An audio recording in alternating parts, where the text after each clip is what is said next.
There is just nothing more cozy than taking warm cookies off of a cookie sheet. Everyone gets excited. I just feel like it's one of my joys as a mother. Okay, so we're making my mom's famous cherry cookies. These are delicious, they're easy, and they're actually my son Forrest's favorite thing in the world. He eats all of them. So let's get started. All right, we're gonna cream our butter and sugar.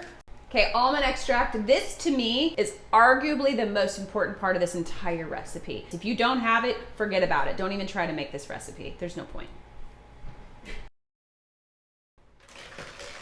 We're gonna add our cherries. Now we use organic cherries. I don't like color dyes, but if you want to, that's your choice. We're gonna blend this in.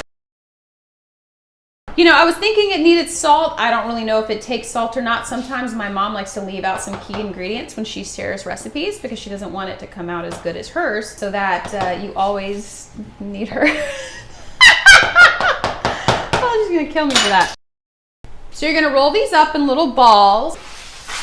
Okay, now we're gonna make the icing that goes over the cookies while they're baking. As soon as the cookies are done, we're gonna ice these babies up. This is good. This is so fun for Valentine's Day. Okay, you're really supposed to let these cool. I'm gonna take a bite now.